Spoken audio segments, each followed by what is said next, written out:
आज की हमारी वीडियो का टॉपिक है डिटर्मिनेंट्स। ये क्लास 12 का चैप्टर 4 है और इस वीडियो में हम डिटर्मिनेंट्स कैसे सॉल्व करते हैं 2x2, 3x3 और साथ ही साथ properties of determinants, area of triangle कैसे निकाल सकते हैं डिटर्मिनेंट के थ्रू, और साथ ही साथ इनवर्स ऑफ अ मैट्रिक्स निकालना है तो वो भी डिटर्मिनेंट के हेल्प से निकाल सकते हैं। ये सब देखेंगे। तो फिलहाल डिटर्मिनेंट की अगर डेफिनेशन की बात करें तो डिटर्मिनेंट वर्ड बना है डिटरमाइन से। Determinants are used to determine the nature of solution of a system of equation. अब यहाँ पे दो वर्ड आ गए, नेचर ऑफ सॉल्यूशन और एक है सिस्टम ऑफ इक्वेशन। तो नेचर ऑफ सॉल्यूशन क्या होते हैं हमने क्लास 10th में ऑलरेडी पढ़ा है, या तो यूनिक सॉल्यूशन होगा या इनफाइनाइटली मेनी सॉल्यूशन या फिर नो सॉल्यूशन। और ये हमें पता कैसे चलता है, मान लीजिए हमारे पास दो सिस्टम ऑफ इक्वेशन गिवन है, उनका हम रेशियोज देखते हैं। अगर इस टाइप का कुछ रेशियो आ रहा है a1/a2 not equal to b1/b2 तो यूनिक सॉल्यूशन कहेंगे, यानी कि हमारी जो दो लाइंस है वो इंटरसेक्टिंग होती थी एट वन पॉइंट। इसी के साथ साथ अगर a1/a2 is equal to b1/b2 is equal to c1/c2 है तो हमारी लाइंस जो है वो कोइंसिडेंट होगी या फिर एक के ऊपर एक ओवरलैपिंग होती है, और इसका मतलब हमें इनफाइनाइटली मेनी सॉल्यूशन मिलते हैं। अब लेकिन अगर b1/b2 not equal to c1/c2 हो जाए, इसका मतलब नो सॉल्यूशन, हमारी लाइंस दोनों पैरेलल हैं। जो दो लाइंस हमारी बन रही हैं वो दोनों पैरेलल होंगी, यानी यहाँ पे हमें कोई भी सॉल्यूशन नहीं मिलेगा। तो ये तो बात हो गई सिस्टम ऑफ इक्वेशन की और नेचर ऑफ सॉल्यूशन की। तो ये डिटर्मिनेंट के थ्रू हमें कैसे पता चलता है वो अभी हम आगे देखेंगे। फिलहाल अगर हमारे पास कोई दो सिस्टम ऑफ इक्वेशन है और वो हमें मैट्रिक्स के फॉर्म में रिप्रेजेंट करना है, तो हमें वो पिछले चैप्टर में हम देख चुके हैं कैसे रिप्रेजेंट करते हैं। मान लीजिए ये दो इक्वेशन है हमारी, equation 1 and equation 2। 1x + 2y is equal to 4 है और 3x + 4y is equal to 9। अब इसको मैट्रिक्स के फॉर्म में रिप्रेजेंट करना है तो हमने 1, 2, 3 और 4 लिख दिया। ये वाले जो कोफिशिएंट्स हैं इनको लिख के और अगल बगल हम बिग ब्रैकेट लगा देंगे, तो ये हमारा मैट्रिक्स हो गया। पर क्या इससे हमें कोई सॉल्यूशन मिलेगा, कोई वैल्यू मिलेगी? नहीं मिलेगी। उसके लिए हमें हेल्प चाहिए होती है डिटर्मिनेंट की। अगर इसी m के हम अगल बगल दो पैरेलल लाइंस बना दें, यानी कि ये मॉड ऑफ m नहीं है, वैसे ही दिख रहा है कुछ पर ये मॉड नहीं है, ये डिटर्मिनेंट ऑफ m है, या फिर इसको तीन तरीके से बोल सकते हैं। डिटर्मिनेंट ऑफ m के लिए DETM, या फिर दोनों तरफ हमने पैरेलल लाइंस बना के m लिख दिया बीच में, या फिर केवल हम एक ट्रायंगल बना दें। अब डिटर्मिनेंट निकालते कैसे हैं ये देख लीजिए। जो हमारा ये डायगोनल है, प्रिंसिपल डायगोनल इसको कहते हैं, जो हमारा लेफ्ट टू राइट जाता है, तो 1 × 4 माइनस जो नॉन प्रिंसिपल डायगोनल है उसका प्रोडक्ट करेंगे, यानी 2 × 3, यानी कि 4 - 6 यानी -2 हमारा इसका सॉल्यूशन आ गया या वैल्यू आ गई मैट्रिक्स की। तो क्योंकि हमारी मैट्रिक्स होती है वो रेक्टेंगुलर एरे होती है, उससे हम कोई वैल्यू निकालना चाहें तो केवल डिटर्मिनेंट के थ्रू ही निकाल सकते हैं, और यही यूज है हमारे डिटर्मिनेंट का। अब आपने पिछले चैप्टर में देखा है मैट्रिक्स अलग अलग फॉर्मेट की होती हैं, या 1x1 भी हो सकती है, 2x2 भी, 3x3 भी, 2x3, 1x3, हर टाइप की मैट्रिक्स होती है। पर डिटर्मिनेंट केवल हम उन्हीं का निकाल सकते हैं जो हमारी स्क्वायर मैट्रिसेस है, यानी कि 1x1, 2x2, 2x2, 3x3 and so on. यानी केवल अगर स्क्वायर मैट्रिक्स है उसी का हम डिटर्मिनेंट निकाल सकते हैं। अब अगर 1x1 यानी एक ही एलिमेंट है हमारे मैट्रिक्स में, तो उसका डिटर्मिनेंट क्या होगा? वही एलिमेंट हमारा उसका डिटर्मिनेंट हो जाएगा। मान लीजिए A है हमारी एक मैट्रिक्स जिसकी वैल्यू है, जिसके अंदर एक एलिमेंट है -7, तो वैल्यू ऑफ डिटर्मिनेंट क्या हो जाएगी? -7। लेकिन अगर ऑर्डर 2 की बात करें तो अभी हमने देखा है कैसे सॉल्व करते हैं उसको। पहले प्रिंसिपल डायगोनल के एलिमेंट्स के प्रोडक्ट करेंगे और उसके बाद सब्ट्रैक्ट कर देंगे उसको सेकेंडरी जो हमारा डायगोनल है या नॉन प्रिंसिपल डायगोनल है, यानी 5 × 2 - 2 × 4। ये हमारी वैल्यू आ गई 2x2 डिटर्मिनेंट की। इसी तरह हम 3x3 भी देखेंगे। तो अब चलिए देखते हैं डिटर्मिनेंट ऑफ ऑर्डर 3 कैसे निकालना है, और इसको निकालने के लिए हम एक्सपेंशन करते हैं रो या कॉलम का, इसीलिए इसको एक्सपेंशन मेथड भी कहते हैं। 3x3 में ये अप्लाई होता है और इसके ऊपर के सभी पे भी ये अप्लाई होगा। फिलहाल हमारे कोर्स में केवल 1, 2 और 3 तक का है, तो ऑर्डर जब 3 रहेगा कैसे सॉल्व करना है इसको। तो सबसे पहले अगर रो 1 से हम एक्सपेंड कर रहे हैं R1 से, तो उसके तीनों एलिमेंट्स को लिख लेंगे गैप छोड़ के, जैसे 3 लिख लिया, -2 और 5 लिख लिया, और उसके बाद ऑल्टरनेट साइंस लगाएंगे। जैसे यहाँ प्लस है तो अगला वाला माइनस हो जाएगा और यहाँ पे फिर से प्लस। अब बची वैल्यू आगे की ये कैसे आ रही है, उसके लिए देखिए जो हमारा 3 एलिमेंट है उसकी रिस्पेक्टिव रो और रिस्पेक्टिव कॉलम को हमने हाइड कर दिया। बचा हमारे पास 2 -1 4 और 7, और ये सेम है 2 क्रॉस 2 वाला ऑर्डर का, उसको हम बगल में मल्टीप्लाई कर देंगे। 1 -1 0 7, ये भी 2 क्रॉस 2 मैट्रिक्स हो गई, सिमिलरली ये वाली भी। अब 2 क्रॉस 2 अंदर वाली हम सॉल्व कर लेंगे, पहले प्रिंसिपल डायगोनल के प्रोडक्ट करेंगे। 7 इंटू 2 माइनस ऑफ -1 इंटू 4 यानी -4। सिमिलरली यहाँ पे माइनस माइनस प्लस हो गया, प्लस का 2 इंटू 7 वन सा 7 -0, और यहाँ पे 5 इंटू 4 -0। तो इससे हमारी डिटर्मिनेंट की वैल्यू आ जाएगी जब ऑर्डर हमारा 3 क्रॉस 3 का है। तो आई होप आपको डिटर्मिनेंट की वैल्यू निकालना आ गया होगा, चाहे वो 2 क्रॉस 2 का हो या फिर 3 क्रॉस 3 का। तो अब आइए देखते हैं माइनर्स एंड कोफैक्टर्स, और इसको एक एग्जांपल से समझते हैं। मान लेते हैं हमारा एक डिटर्मिनेंट है 2 -3 4 एंड 7, ये 2 क्रॉस 2 का है, इसका हमें माइनर और कोफैक्टर बताना है। तो माइनर को हम रिप्रेजेंट करते हैं MIJ से, और IJ यहाँ पे पोजीशन को रिप्रेजेंट कर रहा है, जैसे जो 2 हमारा है वो है A11 पोजीशन पे, -3 हमारा कहाँ पे है A12 पे, और इसी तरह ये A21 और ये A22। तो अगर हमें कैपिटल M इंटू IJ यानी MIJ की वैल्यू बतानी है, यानी माइनर बताना है इस पोजीशन का M11 का, तो वो क्या हो जाएगा, सिंपली हम उस रो को और उस कॉलम को हाइड कर देंगे, जो बचेगा एलिमेंट वो वहाँ का माइनर हो जाएगा। यहाँ पे 7 हो गया। सिमिलरली M12 का क्या हो जाएगा, -3 को हाइड कर देंगे, -3 वाली रो और -3 वाला कॉलम हाइड करेंगे तो क्या बचेगा, 4 बचेगा हमारे पास, उसको हम लिख देंगे M12 की पोजीशन पे। इसी तरह M21 हो जाएगा हमारा -3, और M22 क्या हो जाएगा, जब हम 7 वाली रो और कॉलम को हाइड कर देंगे तो क्या बचेगा हमारे पास, 2 बचेगा। तो यहाँ पे हमारे पास माइनर्स आ गए। अब बचता है कोफैक्टर।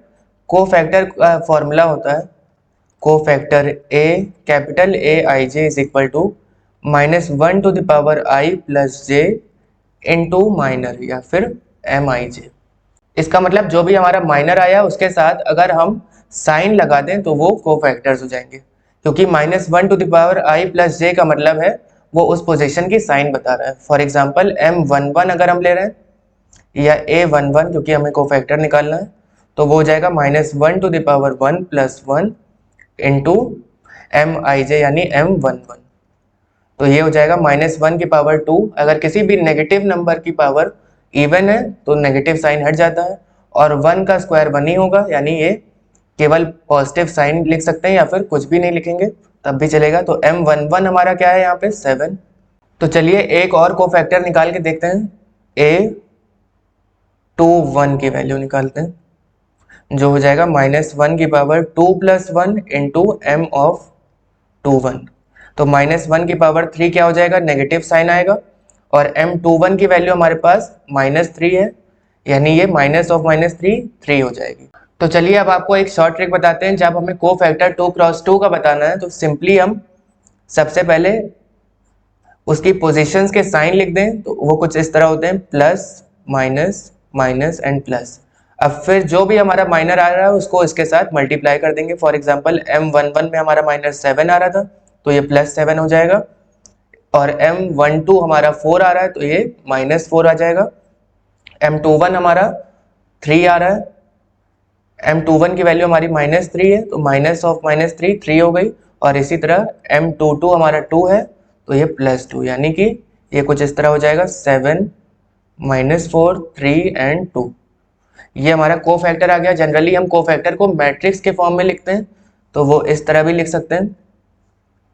तो 2 क्रॉस 2 के माइनर्स और कोफैक्टर्स जानने के बाद आइए आप देखते हैं 3 क्रॉस 3 का, और इसमें भी एक शॉर्ट ट्रिक है। अगर आपको साइंस डायरेक्टली लगाने हैं, कोफैक्टर निकालना है, तो plus minus plus, minus plus minus और प्लस माइनस प्लस, ये साइंस केवल कोफैक्टर के लिए होते हैं। इसलिए अगर आपको कोफैक्टर निकालना है तो आप इनको निकालने के लिए साइन को आप माइनस से मल्टीप्लाई कर दीजिए, क्योंकि जो फॉर्मूला होता है वो हमारा होता है -1 to the power I plus J into MIJ।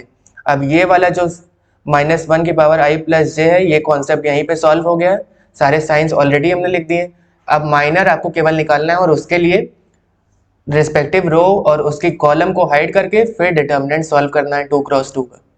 For example यहाँ पे अगर हम A12 देखें तो इसकी रो और कॉलम हाइड कर देंगे, बचेगा हमारे पास A21 into A33 minus of A31 into A23। ये जो भी हमारी वैल्यू आएगी वो हमारा उस पोजीशन का माइनर हो जाएगा और साइन से मल्टीप्लाई कर देंगे तो वो कोफैक्टर हो जाएगा। एक एग्जांपल देखते हैं, ये हमारा क्वेश्चन है, determinant is equal to 7 4 minus 1 2 3 0 and 1 minus 5 2। हमें कोफैक्टर निकालना है A11 का, A22 का और A32।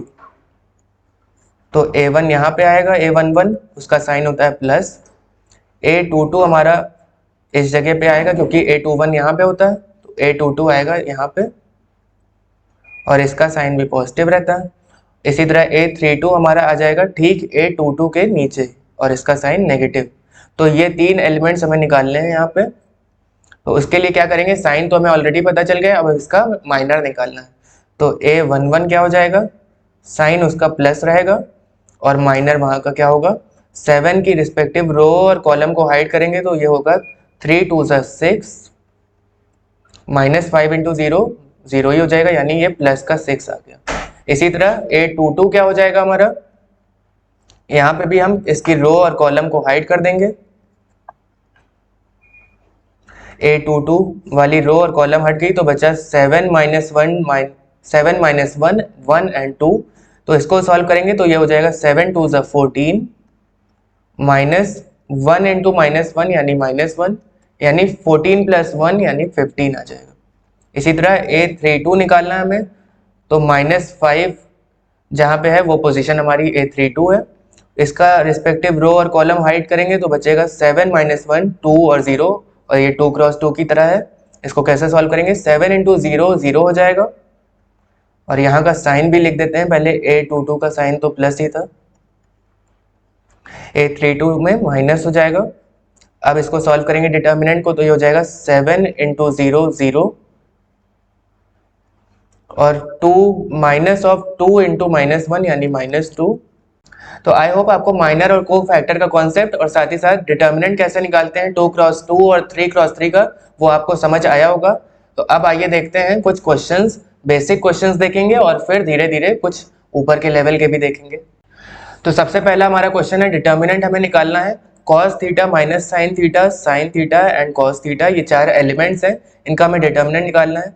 तो सिंपल वही हमारा फॉर्मूला है, पहले हम प्रिंसिपल डायगोनल को मल्टीप्लाई करेंगे यानी cos theta into cos theta minus sine theta into minus का साइन थीटा। तो ये हो जाएगा हमारा cos स्क्वायर थीटा और यहाँ पे माइनस माइनस प्लस हो जाएगा, प्लस का साइन स्क्वायर थीटा, यानी ये हमारा हो गया sine square theta plus cos square theta वाली आइडेंटिटी हो गई, यानी इसकी वैल्यू आ जाएगी 1 के बराबर। तो अब हमारे पास एक क्वेश्चन है जहां पे हमें x की वैल्यू बतानी है और गिवन है कंडीशन कि x एक इंटीजर होना चाहिए। तो डिटर्मिनेंट की वैल्यू भी गिवन है 3 के बराबर है, तो इसको सॉल्व करते हैं LHS में। ये हो जाएगा x माइनस 2, क्योंकि ये 2 क्रॉस 2 वाला डिटर्मिनेंट है, माइनस 3x इंटू माइनस 3। ये हो जाएगा 2x इंटू एक्स यानी 2x स्क्वायर और ये 3 के बराबर है, और फिर minus of 4x, minus minus plus हो जाएगा और यहाँ बचेगा 9x इज इक्वल टू 3, यानी 2x square 9 minus 4 is 5x minus 3 is equal to 0। अब ये हमारी क्वाड्रेटिक इक्वेशन बन गई। तो इसके हमें रूट्स बताने होते हैं, क्या करते हैं, x square plus 6x minus x minus 3 is equal to 0। 2 और x कॉमन ले लेंगे, अंदर बचेगा x प्लस 3। सिमिलरली यहाँ पे माइनस 1 कॉमन ले लेंगे तो बचेगा x प्लस 3, यानी हमारे जो पेयर्स आ गए, फैक्टर्स आ गए x प्लस 3 और 2x minus 1 is equal to 0। इसका मतलब हमारी x की दो वैल्यूज आ रही, एक माइनस 3 और एक 1/2, पर कंडीशन गिवन है x इंटीजर होना चाहिए, इसलिए हम ये वाली वैल्यू लेंगे जहां पे x माइनस 3 के बराबर है। तो हमारा अगला क्वेश्चन 3x3 वाला डिटर्मिनेंट है और हमें इसकी वैल्यू बतानी है क्या होगी। तो उसके लिए हम एक्सपेंड करते हैं किसी भी एक रो या कॉलम से। जनरली हम एक्सपेंड करते हैं रो 1 से, एक्सपेंड बाय रो 1 या R1 लिख दीजिए। हमने क्या कहा था, साइंस आपके ऑल्टरनेट्स होंगे। यहाँ पे 2 है तो -3 और प्लस ऑफ -5, ये तीनों एलिमेंट्स लिख लिए। अब क्या करेंगे, उनकी रेस्पेक्टिव रो और कॉलम हाइड करेंगे। बचेगा अंदर 1 × 1 यानी 1, -4 × -2 यानी +4 × 2 यानी कि 8। अब इसी तरह यहाँ पे -3 गिवन है, इसकी रो और कॉलम हाइड करेंगे तो हमारे पास क्या बचेगा, 7 × 1 यानी कि 7, -3 × -2 यानी कि प्लस का 6। इसी तरह यहाँ पे -5 वाली रो और कॉलम हाइड करेंगे तो हमारे पास बचेगा 7 × 4 यानी 28, -3 × -1 यानी कि -3 और माइनस माइनस प्लस हो जाएगा, यानी 8 + 1 9, 9 × 2 इज 18 और यहाँ पे -3 × 1 -3 ही रहेगा, -5 × 28 + 3 इज 28 + 3 इज 31। तो ये हो जाएगा 18 - 3 - 155 यानी कि 18 - 158 के बराबर, जिसकी वैल्यू आ जाएगी हमारी -140। तो सिंपल था 3x3 का भी डिटर्मिनेंट बहुत ही इजीली आप निकाल सकते हैं। आप चाहे तो कॉलम 1 से भी एक्सपेंड कर सकते हैं। आगे आने वाले क्वेश्चंस में हम कॉलम से भी आपको करके दिखा देंगे, जिससे आपको दोनों मेथड्स क्लियर हो जाए। तो चलिए अब एक दूसरे टाइप का क्वेश्चन देखते हैं, जहाँ पे हमारे पास दो डिटर्मिनेंट गिवन है और दोनों इक्वल है और हमें x की वैल्यू बतानी है। जनरली लोग यहाँ पे क्या करते हैं अक्सर कि x = 2 ऐसा कंपेयर करके x की वैल्यू लिख देते हैं, पर वो डिटर्मिनेंट के केस में नहीं, मैट्रिसेस के केस में होता था। डिटर्मिनेंट में हमें दोनों साइड सॉल्व करना पड़ता है। तो ये हो जाएगा √6 × √24 माइनस √20x या फिर x√20 इज इक्वल टू 6 × 2 = 12 - 5 × 2 = 10। तो यहाँ पे हम सॉल्व करेंगे तो ये हो जाएगा 6 × 4 = 24, 4 2 carry, 6 2 = 12 and 13 14 minus √20x is equal to 2। अब इसको आगे सॉल्व करें तो क्या हो जाएगा, इसकी वैल्यू तो 12 हो जाएगी क्योंकि 144 का रूट 12 होता है, minus √20x is equal to 2। थोड़ा और सिंप्लीफाई करेंगे तो √20x इज इक्वल टू 12 - 2 यानी कि 10 के बराबर। तो x हमारे पास आ जाएगा 10/√20। 2√5 भी इसको लिख सकते हैं क्योंकि 20 का जो LCM होगा वो क्या हो जाएगा 2 10 टाइम्स, और यहाँ पे यानी 2 × 2 × 5 है। रूट के अंदर अगर हम 2 × 2 × 5 लिखें तो यहाँ पे पेयर बन रहा है, इसको हम डायरेक्टली 2√5 भी लिख सकते हैं, यानी 10/2√5 आ गया है। अब 2 से ऊपर कैंसिल हो जाएगा यानी 5/√5। इसको थोड़ा हम रैशनलाइज कर लेंगे तो क्या हो जाएगा, √5 से ऊपर नीचे मल्टीप्लाई करना पड़ेगा, यानी हो जाएगा 5√5 के बराबर, और 5 और 5 कैंसिल हो जाएंगे तो √5 इसका आंसर आ जाएगा। हमें x की यही वैल्यू बतानी थी, तो x आ रहा है √5 के बराबर। तो हमारा अगला क्वेश्चन है फ्रेंड्स, जहाँ पे हमें एक डिटर्मिनेंट गिवन है और उसकी हमें वैल्यू बता के बताना है कि वो इंडिपेंडेंट ऑफ x है। अब इंडिपेंडेंट ऑफ x टाइप के क्वेश्चंस कैसे सॉल्व करते हैं ये देख लीजिए। हो सकता है आपके क्वेश्चंस अलग हो, लेकिन अगर इसी फॉर्मेट का आ रहा है जहाँ पे आपको इंडिपेंडेंट ऑफ x बताना है तो वो कुछ इसी तरह पे होगा। अगर हम इसको एक्सपेंड करें रो 1 से तो 0 × अब आप डायरेक्टली करना सीखिए, 0 × ये वाली रो और कॉलम, ये वाली रो और कॉलम हटा देंगे, क्या बचेगा -sec(x) × 10x minus 0 × 0 will be 0, -10x क्योंकि ऑल्टरनेट साइंस चलते हैं, यहाँ पे 0 का पॉजिटिव था। अब 10x जब होगा तो 10x वाली रो और कॉलम हट जाएगा तो हमारे पास बचेगा 1 × 10x यानी कि 10x और sec(x) × 0 यानी कि -0 प्लस 1 × ये वाली रो और कॉलम हटा दें अगर, तो बचेगा हमारे पास 1 × 0 यानी 0 minus minus of sec x into sec x, यानी कि प्लस का सेक स्क्वायर एक्स हो जाएगा ये। अब जीरो से कोई भी टर्म मल्टीप्लाई हो रहा है, जीरो ही आएगा। Minus ten x into ten x यानी टेन स्क्वायर एक्स, और इसी तरह यहाँ पे बचेगा सेक स्क्वायर एक्स। इसका मतलब ये हो गया हमारा sec square x minus tan square x, ये हमारी डिटर्मिनेंट की वैल्यू आ गई। पर हमें क्वेश्चन में गिवन है कि ये इंडिपेंडेंट ऑफ एक्स बताना है, यानी एक्स बिल्कुल होना नहीं चाहिए आंसर में। तो इसके लिए हम क्या करेंगे, यहाँ पे आइडेंटिटी यूज करेंगे। Sec square x minus tan square x क्या होता है, 1 के बराबर। तो इसका आंसर 1 आ गया।